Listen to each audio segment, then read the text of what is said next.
économique d'abord, parce que c'est important. On inverse la tendance, on va vers l'économie parce que c'est extrêmement important. Mandiaye, par rapport à l'économie, c'est quoi le programme de PRP? C'est économie. Bon, président, comme DG waxee yow candidat nga déclaré bëgg nga fi jëlee li fi nekk depuis 2012 muy Macky Sall ak programme ak doxalinam en une minute soo ma mënoon tënkal na aussi yow tey noo mën a càmbare économie Sénégal est-ce que depuis bi fi Macky Sall nekk ba léegi naka la tëddee en une minute avant ma ñu programme en une minute mooy doxul te fi ko war a doxal dafa ñemewul dugg dafa ñemewul laal kii toog nii c'est un professeur en économie docteur Camara c'est le secrétaire exécutif du parti c'est un professeur en économie à l'université de Thiès gis nga Sénégal ñett bànqaas yi ñëpp xam ngeen ko le primaire le secondaire le tertiaire le primaire ku nekk xam na ni presque 60% des Sénégalais fa la lu nekk mais sa contribution ci PIB bi c'est à peu près 15%.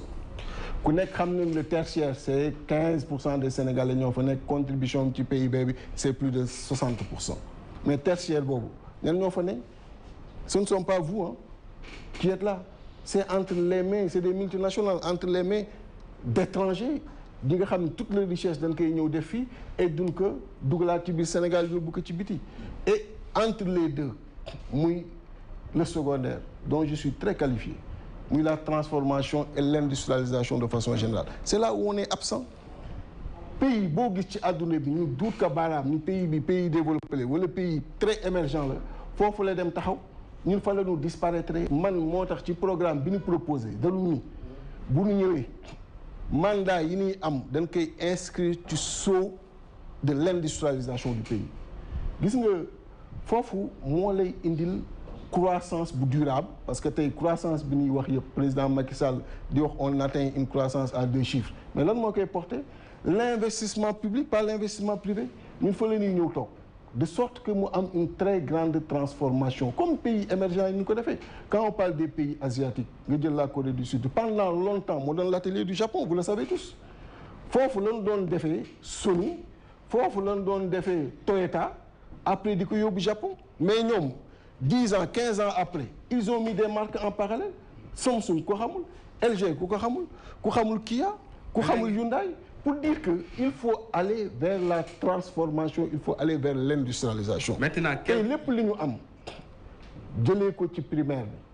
bi nit ñi dañ koy ñëw jënd yóbbu ko seen dëkk transformer ko après ñëw réduire ñu en consommateurs est-ce que nos expertises que nous avons individuellement pris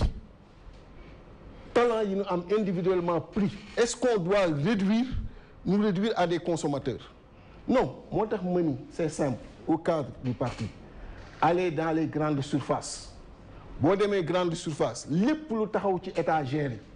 fexe leen ba 80% mu am des industries yu koy produire muy jóge fii ci biir réew mi le textile mais li ñuy sol ñi yëpp c'est du coton le coton on a produit au Sénégal hein mais xool industrie textile yi ñu amoon disparaître nañu donc ngay dem di importer di indi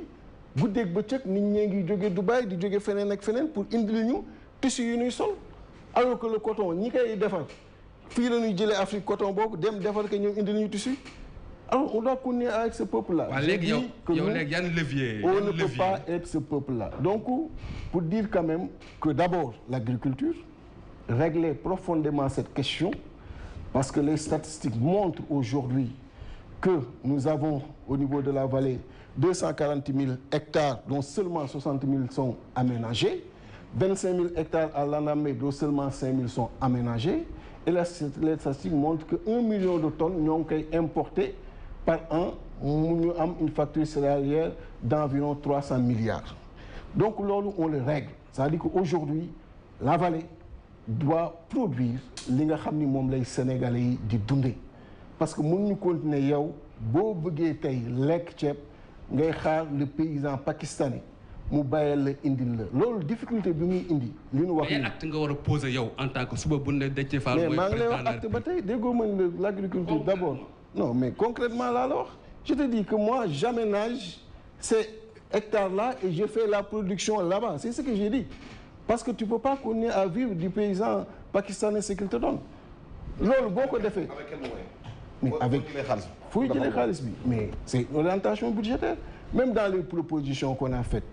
j'ai dit que l'agriculture l'éducation et la santé dañ koy ériger en ministère de souveraineté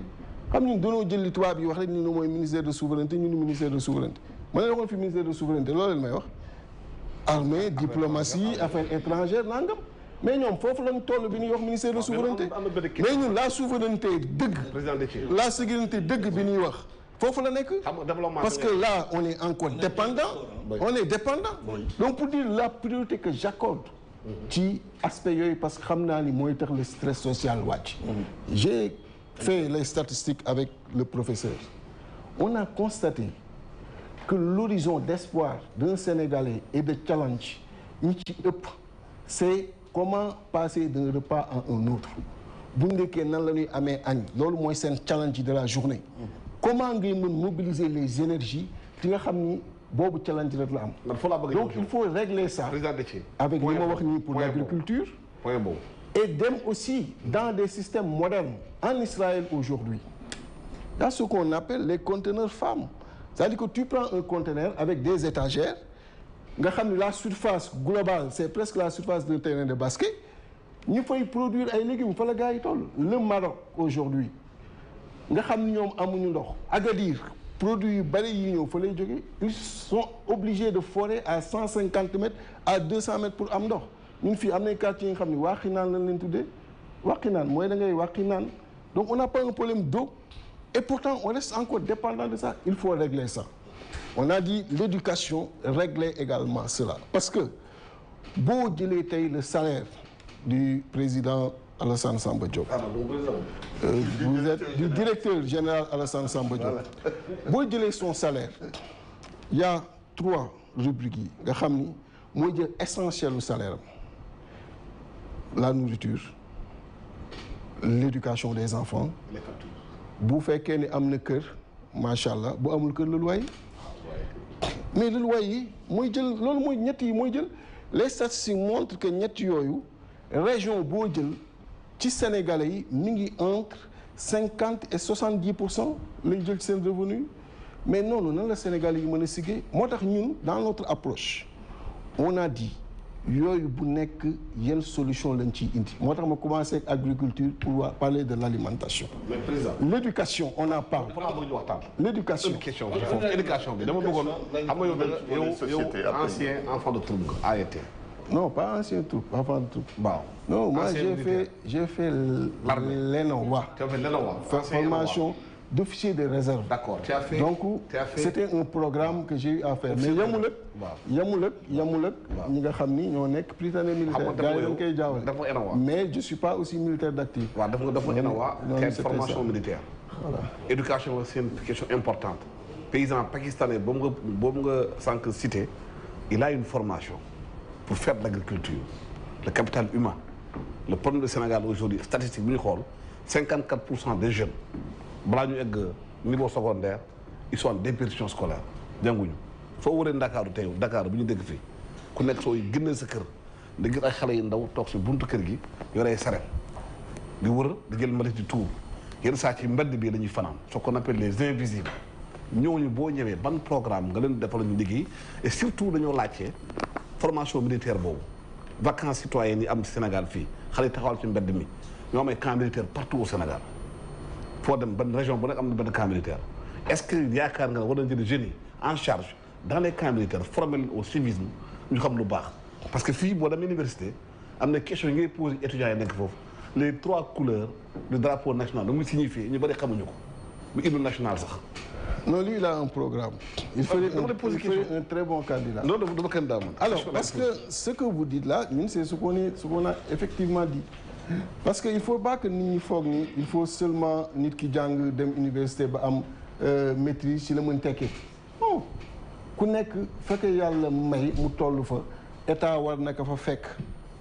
indil ko fa la nga xam ni tey njii dina ko permettre mu mën a gis boppam ci réew parce que mun ñu def réewu les intellectuels des réewu les voilà ñi yegg maîtrise les réew mi ñeneen non ku nekk état am na responsabilité boobu effectivement dama wax sànq la jeunesse c'est une force c'est pas un handicap mais en Afrique on prend notre jeunesse comme un handicap au Sénégal aujourd'hui parce que boo waxee rek gars yi foog ni c'est la violence non il faut les former et yóbbu leen dans ces programmes-là c'est une excellente chose. Moi je sais mon passage là li mu signifié ci man. Je sais ce que ça signifie en termes de civisme, en termes d'expression ak ni ngay assumer la citoyenneté, en termes du respect. Parce qu'on a une très très grande armée. Gis nga loo ci mën a wax ci Afrique amul ku gën a taxaw suñu armée amul ku leen gën a doon de très grands patriotes. Da ngay dugg ci ñoom weer ak genn wàllu ñu transformé la. Donc loolu lu baax la. Est-ce que am na programme pour la jeunesse. non xam nga maa ngi ko doon wax un jour mu ni que est-ce que duñu dugal sax 18 ans yi ku am nga dem armée mën nañ ko bañ imposer mais donner la possibilité à ceux qui le veulent dans un premier temps de le faire parce que njariñ rek lañ fay gis et ça permettra ñu xam déjà que tey agriculture bi du sous-métier xam nga ñu béy tey boo leen waxee demal bay dafa am ñu koy déggee ci seen bopp. fàtte ni en Europe ñi fa ëpp xaalis baykat yi la ñi fa ëpp xaalis ils sont dans l'agriculture les bateaux qui viennent là de céréales dugg ci Sénégal ñooñu di produire céréales boobu boo demee Europe c'est les multimilliardaires donc la vallée là peut produire des multimilliardaires et loolu bu ko nit ñi xamee nga defal formation yi indi technique yi indi tous les ingénieurs agronomes que nous avons ñu dem encadrement militaire pour ça mais non seulement tu règles le problème de l'emploi, la formation est là, mais tu règles la souveraineté alimentaire. Bu ko defee nga mën a am ay leviers sur lesquels effectivement agir à partir de ton palais pour wàññi le stress social parce que daa mën wàññi les denrées de première nécessité. waaw président boo produire ba pare c'est important. soo produire ba pare ba assurer sa autosuffisance souveraineté alimentaire. nit ñi lekk ba suur mais actuellement gis nañ ne bon c'est vrai egguñu foofu mais y a dans des secteurs yoo xam ne une forte production mais après transformation amul gestion bi conditionnement yéen qu'est-ce que vous proposez. day nëb. c'est ça mooy la transformation. gis nga partout dans chaque zone ñu xam nañu lan moo fay produit saisonnier yi nga xam ne ñoo fay ëpp. wax na ko léegi en Casamance j'ai fait 15 jours là-bas en 2015 ci tournée bu ma accompagné woon le président Idrissa Seck. On a vu c'était ci période de vacances yi la mango yi ni muy nekkee ci mbedd yi di yàqu mais loolu boo fa amee une usine bi nga xam ni dina la permettre nga transformer loolu soit en jus ou d'autres sous-produits am aussi des unités de conservation yi nga xam boo ko transformer ba pare daa ko mën conserver mais non seulement li nga xam ni tey jii nii moom ngay fekk ci surface yi jógee ci yeneen réew loolu dina mën a ñëw substituer ko mais ensuite daa mën exporter nga am made in Sénégal bi nga xam ni da nga koy trouver ci étagère yi nga xam ni ñoo nekk fële ci boo duggee Leclerc en France ou ailleurs man c'est ça mon rêve le rêve c'est que notre culture soit vendue un peu partout nos produits soient vendus un peu partout la transformation donne une réalité contribuer significativement sur le PIB avec conséquence aujourd'hui régler la question de l'emploi. Mais tu vois, je parlais de l'éducation ci la ma Alassane Samba Diop daggee bi yoon moom moo dagg alors pour dire que c'est important l'éducation ndaxte lu tax ma revenir si mooy école publique dañ ko commencer quand même dañ ko commencer dégrader et ñun ñëpp boo dee xool ci table bi leer na ma ay produits école publique la ñoo fi doon te tey jàpp na ni ku jëlul sa doom yóbbu ko école privée amoo éducation de qualité alors que loolu mënul wéy kan moo am salaire boo amee juróomi doom ku nekk nga war ko fayal 25 000 30 000 muy 150 000 seulement pour mensualité yi say doom ñu war continuer ci tendance boobu ba nga xam ni plus on oriente nos enfants ci école privée yi délaisser l'école publique pour man il faudrait aujourd'hui que ñu delloo cette qualité-là déjà motiver davantage les enseignants produire suffisamment d'écoles pour que partout nit ki bu bëggee jàngi dem jàngi les nombres élevés que nous avons faire en sorte que dans chaque classe du ñu dépasser plus de 50 élèves bu ko defee 150 000 ya ngay fay ci école privée ñu ci bare 150 000 yooyu mën dellu seen poche nga xam ne bu ñu delloo ci école publique ba lañ cay fay du mat 10 000 ça permet de régler cela. Et on a parlé on a dit un programme. Boo xoolee le programme qui est malheureusement il n'est pas entre vos mains mais il est disponible partout. On a dit un programme de règlement définitif des abris provisoires en 2 ans. Et ça yàgg naa koy wax le SNCG de l'éducation elle est docteur en éducation elle connaît les problèmes. Je dis am ni nga xam ni tu ne les traînes pas. Un problème il est fait pour être réglé. C'est ça mes rapports avec les problèmes. Peut-être c'est l'orientation industrielle. Un problème je le règle, je le constate pas et je l'admire pas pour m'habituer et pour m'accommoder. Je le règle. Abri provisoire baaxul ñëpp xam nañ ko mais tu le règles et puis on passe à autre chose parce que loolu mais mënoo nekk di mettre conditions yooyu ci nit ñi. Et j'ai parlé du logement parce que le logement tey ñu ci bari ci biir Sénégal boo xoolee dañuy louer mu cher trop parce que l'offre n'est pas importante bu offre bi importante demande bi importante c'est une loi économique day jóg day grimper. Le projet de logement social c'est un bon projet mais depuis quand le président Macky Sall en parle aujourd'hui yooyu da nga koy songu régler que mu jeex nga jàll ci leneen. Ensuite ñu changer notre nature de construire. Allez mais exécuter ko. Il a parlé de 100 000. Tu fais les financements qu'il faut avec des privés avec les banques et autres on les exécute. Bu ko defee l'offre mais depuis combien de temps on en parle alors que jeegagul mais quand même on ne peut pas sur un projet aussi sérieux donne presque le 2e poste de dépense